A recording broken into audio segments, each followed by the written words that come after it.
할렐루야. 우리 오후 시간에도 주위 분들과 인사할 때 이렇게 인사하도록 하겠습니다. 언제 이렇게 변하셨어요? 하고 인사하도록 합니다. 언제 이렇게 변하셨어요? 네. 그러면 대답을 해야겠죠? 여러분들 언제 이렇게 변하셨어요? 그럼 우리 이렇게 대답하면서 인사합니다. 예수님 믿고 신앙인으로 변화됐습니다 하고 인사합니다. 예수님 믿고 신앙인으로 변화됐습니다. 오늘 오후 시간에 예배 드리시는 우리 하늘생 가족들은 주님, 우리 하늘생 가족 모두가 주님 사랑 안에 더욱 신앙이 굳건해지고 믿음이 강건하게 변화되기를 간절히 소망합니다. 여러분 혹시 중국집 가보셨어요? 오후 시간이라 배도 부르고 졸리기도 하죠. 그런데 여러분들 제가 이렇게 질문을 할 때 좀 반응을 해줘야지 우리 성도님들이 오후 시간에 졸린데도 잘 참고 견뎌내고 계시구나 그런 생각을 하는데 아무 반응이 없으면 다들 눈 뜨고 자고 있구나 라고 생각할 겁니다. 그래서 여러분들 반응을 해주셔야 돼요. 여러분 혹시 중화요리 좋아하세요? 아마 우리 어른들보다 우리 어린이들 또 학생들이 중화요리를 좋아할 겁니다. 그런데 어느 마을에 문정성시를 이루는 그런 중화요리집이 있었다고 해요. 근데 이 중화요리집이 그렇게 장사가 잘 되는 이유 중에 하나가 있는데 그 이유가 뭐냐면 이름을 잘 져서 이렇게 손님들이 많은 문정성시를 이루는 그런 가게가 되었대요. 그래서 그 중국집 이름이 뭔가 했더니 뭘까요? 그 중국집 이름 어떤 이름으로 줬길래 이렇게 장사가 잘 됐을까? 바로 간판 이름은 마시 차이나였습니다. 마시 차이나. 잘 모르시겠어요? 마시 차이나라고 줬대요. 그래갖고 너무 장사가 잘 됐다는 거예요. 그래갖고 정말 마시 차이나 중국집이 있나 제가 한번 찾아봤어요. 그랬더니 서울시에 서울시 마포구 동방로에 진짜 마시 차이나라는 간판을 달고 중국집을 하는 집이 있더라고요. 근데 거기가 그렇게 장사가 잘 되는지는 모르겠어요. 그냥 제가 한번 찾아봤더니 정말 마시 차이나라는 간판을 달고 하더라고요. 근데 제가 오후에 아니면 이렇게 오전 예배 설교를 준비할 때 이 간판처럼 저도 설교를 준비하면서 항상 생각하는 것이 하나 있습니다. 그거는 주일날 아니면 이렇게 설교를 준비할 때 다른 교회 목사님들, 다른 교회 설교자가 설교하는 것과는 뭐 해야 된다? 차이가 나야 된다. 그래서 설교가 차이나 설교를 해야 되는데 차이나는 설교를 해야 되는데 하면서 제가 이제 말씀을 이렇게 많이 준비하게 됩니다. 그래서 오늘 여러분들 이 오후 시간에 정말 차이나는 설교 가운데 은혜 받는 시간이 되길 간절히 축원합니다. 저는요 지금도 뭐 신앙생활 그리스도인으로서 신앙생활을 할 때 한 가지 제가 많이 생각하는 문구가 있는데 그거는 이제 제 아버지가 제가 이제 신학교 들어가서 얼마 안 있을 때 저한테 해주셨던 이야기예요. 제가 이제 뭐 신학교에 이렇게 가서 전도 생활을 할 때도 그렇고 또 목회자가 되어서도 목회자라고 여러분 슬럼프가 없지 않아요. 슬럼프가 있을 때 또 그리스도인으로서 살아갈 때 어려움이 있을 때마다 생각하는 건데 그게 뭐냐면은 그리스도인들은 사람을 살리기 위해서 살아가는 사람들이다. 목회자는 사람을 살리는 사람이다 라고 저한테 이야기를 하신 적이 있어요. 근데 제가 그 말씀을 듣고 내가 신앙생활을 하고 또 목회자로 살아가고 전도사로 살아가고 또 목사로 살아갈 때 나는 사람을 살리는 그런 목회자가 돼야겠구나 라는 생각을 해요. 그러면서 이제 목회를 하고 있죠. 그리고 또 마음 한편으로 그리스도인이라면 사람을 살리는 일을 해야지 사람을 죽이는 일을 하면 안 되겠구나. 그러면서 제 삶을 돌아볼 때 그래도 내가 그리스도인으로서 잘 살고 있구나. 내가 잘 살려고 그리스도인으로서 신앙인으로서 잘 살려고 노력하고 있구나 하면서 제 삶을 자꾸 돌아보게 됩니다. 여러분들 우리가요 그리스도인으로서 살아간다는 것 어떻게 살아가면 잘 사는 걸까요? 세상 사람들은요 그리스도인으로서 잘 사는 것을 선하게 살면 잘 산다라고 생각을 해요. 그래서 세상 사람들은요 교회가 선한 일을 하기를 원하죠. 그래서 교회가 조금 잘못하거나 목사들이 조금 잘못하면요 막 헐뜯으려고 해요. 근데 여러분 한번 생각해 보세요. 우리나라에서도요 가장 선한 일을 많이 하는 단체 그런 곳을 찾으라고 하면요 교회를 따라올 곳이 없어요. 교회만큼 선한 일을 많이 하는 단체가 없어요. 여러분 많은 선교 단체들이 있잖아요. 또 불우한 이웃을 돕는 단체들이 많이 있잖아요. 근데 우리나라 전국의 곳곳에 있는 교회에서 선교하고 교회에서 봉사하고 교회에서 섬기는 것을 다 모은다고 하면요, 우리나라의 선교 무슨 국가에서 하는 것들 아니면 개인이 하는 것들 그런 선교단체들 다 모여서 하는 게 비교도 안 된다고 그래요. 그만큼 교회가 선한 사역을 하는데 사람들은요, 세상 사람들은 바라보고 있어요. 근데 참 신기하게도 세상 사람들 자신이 좀 잘못하면은 어떻게 해서든지 가리려고 하잖아요. 감추려고 하잖아요. 근데 교회가 잘못하거나 뭐 그리스도인들 뭐 목사나 장로가 잘못하면요, 너무나 막 헐뜯으려고 어떻게 해서든지 더 드러내려고 해요. 참 신기하게도 자신의 잘못은 감추려 하면서. 근데 왜 이런 시대가 되었냐? 왜 이렇게 이 시대가 점점점 악해져 가고 있냐? 다름 아닌 양심이 무너졌기 때문에. 양심이 살아있을 때는요, 자신의 잘못이 있으면 창피해서라도 고개를 숙였어요. 근데 지금은요, 양심이 사라졌기 때문에 자기가 잘못을 했어도요, 그것을 잘못이 아니라고 주장하고 오히려 더 잘못을 해놓고도 드러내려고 해요. 그게 맞는 것처럼 이야기해요. 그래서 무슨 말까지 나왔어요? 내로남불이라는 말까지 나왔어요. 다른 사람이 하면은 잘못된 거지만 내가 하면은 완전 몸에 쓴 거예요. 아주 좋은 거예요. 이런 시대, 양심이 사라진 거죠. 여러분, 요즘 청소년들 보면 여러분들 어떤 생각이 드세요? 그냥 사춘기에 걷는 청소년들 말고 일반적인 청소년들을 볼 때 여러분, 정말 말도 안 되는 그런 행동, 삶을 사는 학생들 되게 많잖아요. 여러분, 길거리에서 담배를 피고 막 침을 나는 입에서 사람 침이 그렇게 많이 나오는 거를 성경에 예수님이 눈먼 장님을 고칠 때 빼놓고는 그 학생들을 보면서 제가 느껴요. 야, 사람 몸에서는 이렇게 많은 침이 나오는구나. 그래서 우리 찬송가 중에 그 배에서 생수의 강이 어떻다고요? 넘쳐나리라. 여러분, 이게 그냥 나온 게 아니에요, 여러분. 네. 그 학생들 보면요, 침이 끝없이 나와, 끝없이. 그런데도 예수님을 믿지 못하는 거 참 신기해요. 여러분들, 우리가 물 마시는 양에 비해 몸 바깥으로 수분이 방출되는 게 더 많은 거 아세요? 그거 모르셨죠, 여러분?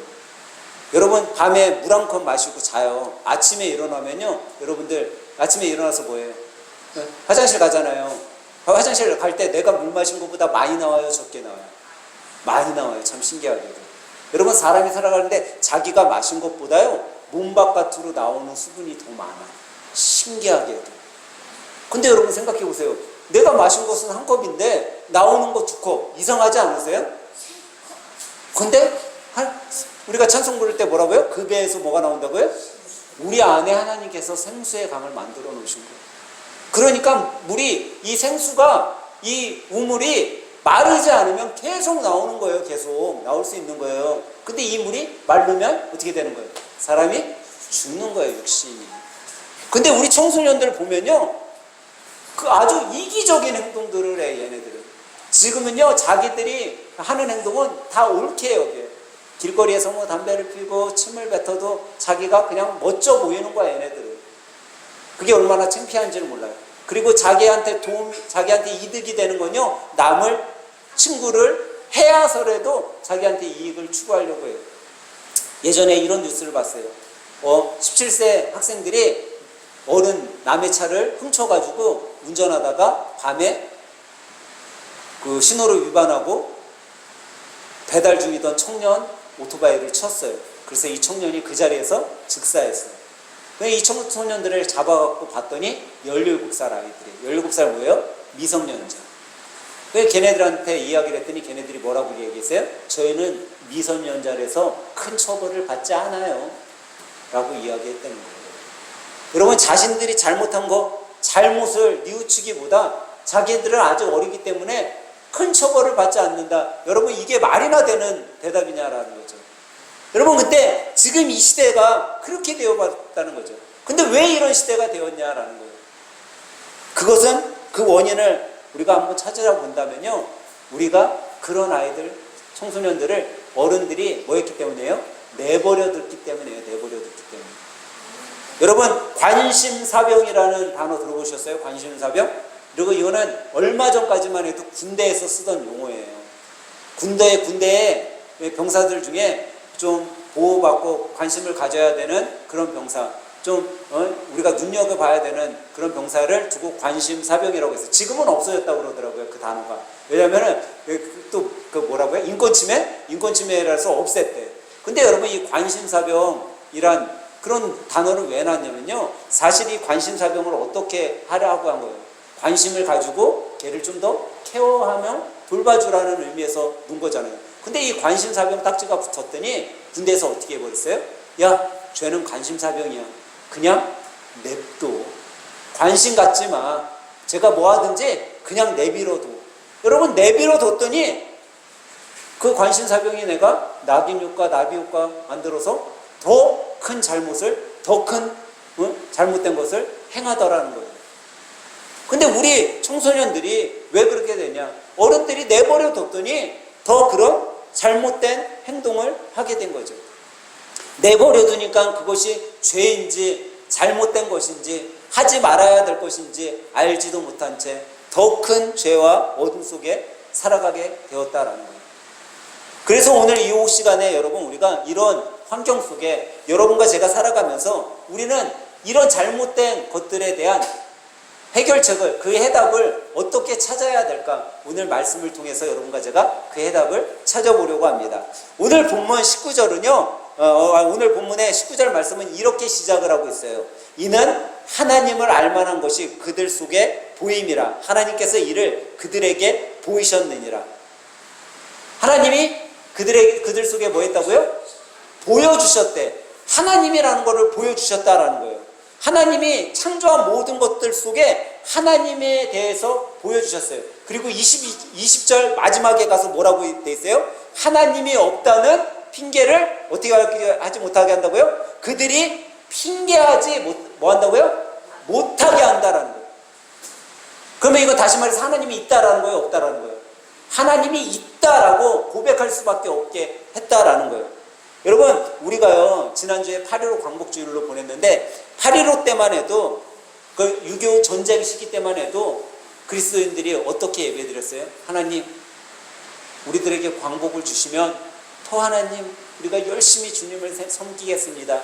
이 전쟁을 끝내주시면 우리가 교회를 세우고 아름답게 예배드리는 교회로 만들어 가겠습니다. 그렇게 기도했었어요. 근데 우리가 광복했어요. 전쟁이 끝났어요. 지금 이렇게 너무나 자유롭게 예배드리는 그런 시대가 됐어요. 근데 오히려 이 시대에 교회들이 점점점 어떻게 되고 있어요? 무너지고 있다라는 거예요. 자유가 있고 우리가 너무나 자유롭게 누구의 억압도 없이 그런 가운데 예배드릴 수 있음에도 불구하고 교회는요, 무너지고 있어요. 오히려 더 국가가 교회를 탄압해가는 그런 징조가, 그런 바이러스가 퍼져가고 있어요. 오히려 일제시대 때는 그런 억압 속에서 자유가 없는 그런 속에서도 그리스도인들이 교회를 세워가고 하나님의 말씀을 사람들에게 전하면서 살아갔는데 오히려 이렇게 자유로운 이때에 무너지고 있다는 거예요. 한 여론조사에서, 그런 여론조사를 해서 23년부터 24년에 당신은 신이 있다고 믿습니까? 라는 그런 여론조사를 했대요. 여론조사를 했는데 장작 몇 프로가 신이 있다라고 이야기를 했냐면 83%의 사람들이 신은 있다라고 얘기를 했대요. 여러분, 83%가 신이 있다라고 얘기한 거 어마어마한 숫자예요. 근데 참 신기하게도 여러분, 이 내용 속에 우리는요, 참 웃긴 걸 보게 돼요. 오늘 19절에 뭐라고요? 이는 하나님을 알만한 것이 그들 속에 보임이라. 하나님께서 이를 그들에게 뭐 했다고요? 보이셨다. 이미 하나님은요, 창세로부터 지금까지 하나님이 있다라는 것을 사람들이 다 알게 해놨다라는 거예요. 알게 해놨는데 여론조사해봤더니 83%는 신이 있다라고 믿는데, 참 웃기지 않아요? 하나님은 이미 자기가 신이라는 걸 누구나가 다 알 수 있게 과학을 통해서도 자연을 통해서도 우리 생활 가운데서도 다 알 수 있게 수천 년 전에 하나님께서 말씀으로 이야기하셨는데, 우리는 이 과학의 시대를 하는 사람들이 지금 그것을 의문에 두고 사람들에게 여론조사를 하고 있다는 거야. 신은 있을까 없을까? 그러면서 83%가 신이 있다라고 이야기한 거에 대해 어마어마한 수치가 신의 존재를 믿고 있다라고 이야기를 한다. 정말 웃기지 않아요? 요즘에는요, 여러분, 자기가 무신론자라고 했던 사람들까지도 신이 있다라고 이야기를 합니다. 근데 여러분, 그게 중요한 게 아니에요. 이미 하나님은 자신을 알리셨어. 나는 하나님이다라고 알리셨어. 근데 쓸데없는 질문을 하고 있는 거죠, 말 그대로.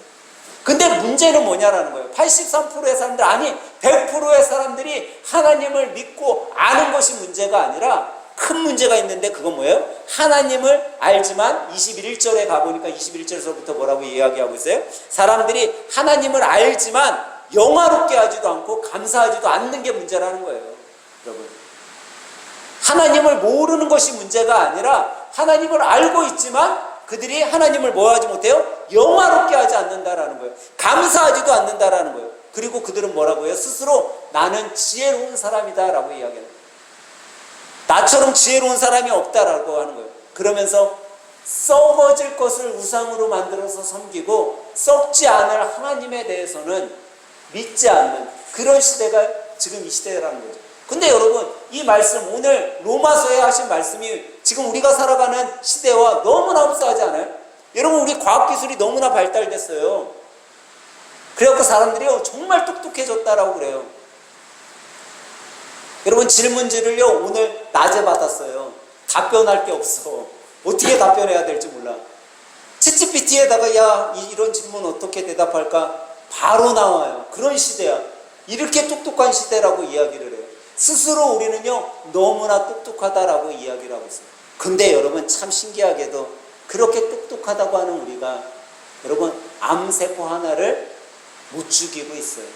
바이러스 하나가 들어오면요, 그거를 해결하지 못해요.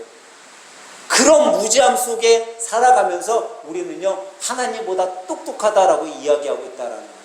그런 시대가 지금의 시대인 거예요. 여러분, 이 시대 속에 우리 하늘샘교회 가족들, 여러분과 저가 과연 누구를 믿어야 되겠냐라는 거예요. 그리고 왜 이런 시대가 되었냐라는 거죠. 우리는 오늘 말씀 속에 결단해야 되는 거예요. 여러분, 오늘 말씀해 보니까요, 24절, 26절, 28절에 보면 같이 나오는 단어가 하나 있는데, 그게 뭐냐면 내버려 두다라는 단어예요. 내버려 두다. 24절에도 내버려 두다, 26절에도 내버려 두다, 28절에도 내버려 두다 하고 있어요. 근데 왜 하나님께서 인간을 내버려 두시게 되었냐라는 거죠. 그 이유를 21절부터 23절은 이렇게 이야기하고 있어요. 하나님을 알되 하나님을 영화롭게도 아니하며 감사하지도 아니하고 오히려 그 생각이 허망하여지며 미련한 마음이 어두워졌나니 스스로 지혜 있다 하나 어리석게 되어 썩어지지 아니하는 하나님의 영광을 썩어질 사람과 새와 짐승과 기어다니는 동물의 모양의 우상으로 바꾸었느니라 라고 이야기하고 있어요. 그리고 뒤에 가서 25절에도 이는 그들이 하나님의 진리를 거짓으로 바꾸어 피조물을 조물주보다 더 경배하고 섬겼다라고 얘기해요. 또 27절 28절에 가면 그와 같이 남자들이 순리대로 여자 쓰기를 버리고 서로 향하여 의목을 부릴 듯하며 남자가 남자와 더불어 부끄러운 일을 행하여 그들의 그릇됨을 상당한 보증으로 그들 자신이 받았느니라 라고 얘기하고 있어요. 근데 여기 봤더니 이런 일들이 왜 일어나게 됐냐, 이런 악한 일을, 잘못된 일을 왜 하게 되었냐, 하나님이 뭐 하셨다고요? 내버려 두었다라는 거예요. 내버려 두었다.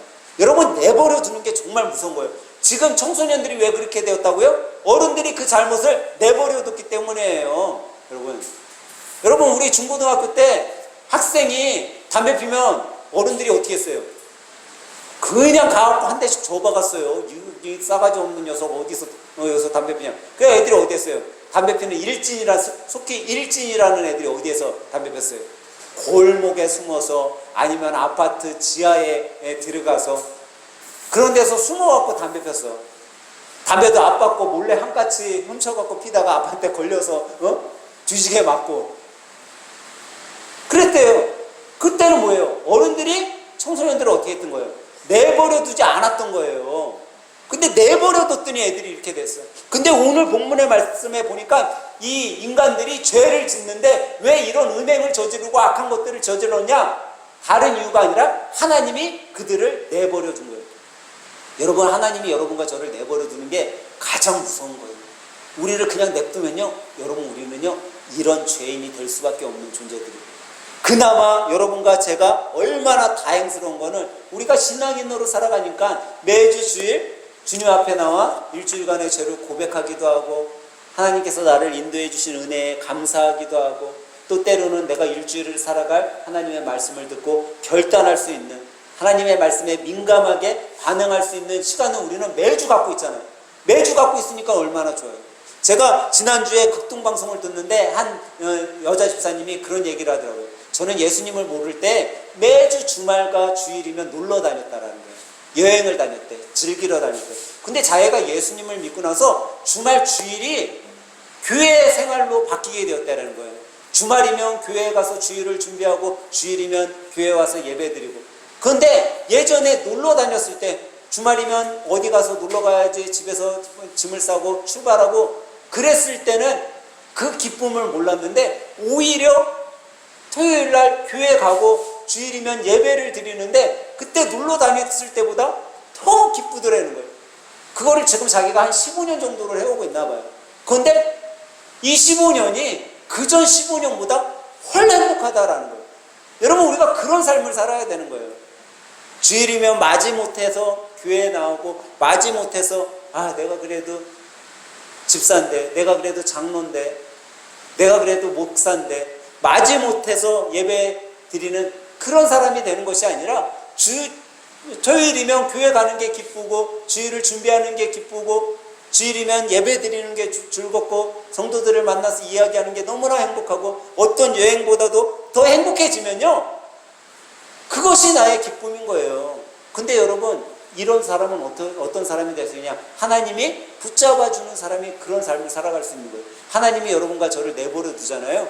교회에 오는 게 나도 주말에 여행 좀 가볼까? 나도 주말에 골프나 치러 가볼까? 여러분 그렇게 변하게 되는 거예요. 그게 죄인지도 모르고. 근데 오늘 말씀 우리에게 하나님께서는요 분명하게 얘기해 주시고 있는 거예요. 내버려 두게 되면 여러분과 저의 삶이 완전 바뀌게 되는 거예요. 내버려 두는 사람은요 점점 교회에서 멀어지는 거예요. 여러분 그리스도인으로서 살아가는 사람, 제가 사회생활 하다 보니까요 주위에 신앙인들이 좀 있잖아요. 근데 이 신앙인들의 삶의 모습을 이렇게 보면요 좀 다른 것들이 많이 느껴져요. 그냥 세상적인 말로 하면 배려심이 좀 많은 것 같아요. 자기가 한 행동이 다른 사람한테 피해가 되지 않을까, 내가 한 말로 인해서 다른 사람이 상처받지는 않을까, 그런 생각을 일반 사람들보다는 좀 많이 하는 것 같아요. 그리고 내 행동을 통해서 교회에서 저 사람 멀어지는 건 아닐까, 야 너 믿는다고 하면서 그렇게 행동을 해? 그런 이야기를 들을까봐 좀 조심스럽게 행동하고 말하는 것을 보게 돼요. 근데 왜 그런가 했더니요, 왜 그런 생각을 하고 그렇게 행동하나 했더니 그 사람을 주님께서 붙잡아 놓으시니까 그런 생각을 하게 만드는 거예요. 그리고 삶 가운데 내가 그리스도인으로서 살아간다라는 생각을 하고 매일매일 살아가는 거죠. 근데 그렇지 않은 사람들, 여러분 오늘 말씀에는 썩어질 것을 우상으로 만들어 섬기는 사람들은요 이런 생각 안 해요. 자기의 이익만 생각하는 거예요. 청소년들이 자기의 잘난 맛에 살아가는 것처럼 무엇이 옳고 그른 것인지 사람을 죽여놓고도 나는 미성년자라서 큰 처벌을 받지 않는다라는 그런 이야기를 하는 그 죄에 대해서 민감하지 못한 그런 삶을 살아가게 된다라는 거예요. 여러분 우리는요 예수님 앞에서 내가 죄인인 것을 고백할 수 있는 것만으로도 너무나 감사한 삶을 살아가는 자들이라는 거예요. 여러분과 제가 예수님 앞에서 저는 죄인입니다라는 고백할 수 있다는 건요 아주 큰 축복이에요. 여러분 그거는 용서를 구하는 거잖아요. 내가 무엇을 잘못했는지 아는 거잖아요. 근데 세상은요, 세상 사람들은 자기가 잘못한 것도 잘못을 구하는 것이 아니라 감추는 거예요. 여러분 정말 용기 있는 사람은요 자기의 잘못을 인정하고 용서를 구할 수 있는 사람이요 가장 용감한 사람이에요. 제가 종종 우리 유찬이하고 이야기하다가요 제가 우스갯소리로 그런 얘기해요. 유찬아 저 위에 선풍기 누가 부셨어? 그러면요 무조건 자기네. 아주 떳떳해. 근데 왜 떳떳하게 얘기할 수 있어요? 목사님이 이미 저거 부러뜨린 거 자기라는 거 알아요, 몰라요? 알고 있는 거 알고 있어, 쟤도. 그러니까 목사님이 다 아는데도 나한테 지금 질문하고 있다는 거 알거든? 왜 목사님이한테 저거 내가 부러뜨렸어요 해도 자기가 혼나지 않을 거라는 거 이미 목사님이 용서해 준 걸 제가 다 알고 있으니까요 떳떳하게 얘기할 수 있는 거예요. 용서를 더 이상 구할 필요가 없어. 저거 내가 1년 전인가 2년 전에 부러뜨린 거 목사님도 아는데 이미 나 목사님하고 다 쇼부 쳤는데 이렇게 생각하고 있는 거예요. 근데 우리는 어떻냐라는 거예요. 하나님께 용서를 구하면 하나님이 묻고 따지지도 않는다고 그랬어요. 더 이상 묻고 따지지도 않고 용서해 주신다고 그랬어요. 근데 우리는요 하나님 앞에 용서받을 수 있는 그런 용서를 할 수 있는 자들이 되었잖아요. 그런 것만으로도 얼마나 감사하냐라는 거죠. 세상 사람들은 근데 그렇지 않아요. 자기가 잘못을 해놓고도 용서를 구하지 않아요. 어떻게 해서든지 숨길 수밖에 없어요. 제가 오전 시간에 다윗이 왜 위대한 왕이 됐다고 그랬어요? 자기의 죄를 회개했기 때문에, 용서를 구했기 때문에. 저는 오늘 이 오후 시간에 예배를 드리시는 여러분 모두가 다른 것이 아니라 우리가 정말 신앙인으로서 살아가기 위해서 다른 것이 아닌 하나님께서 우리를 내버려 두시는 것이 아니라 하나님께서 우리를 붙잡고 계시는 그런 하늘샘 가족들이 되길 간절히 축원합니다. 그래서 이번 한 주 살아갈 때 여러분 신앙인으로서 주님이 정말 나를 붙잡고 이번 한 주도 나를 승리하게 하시는구나, 나를 이기는 자로 살아가게 하시구나 하는 그런 복된 삶을 살아가는 하늘샘 가족 모두가 되시길 예수님의 이름으로 간절히 축원합니다.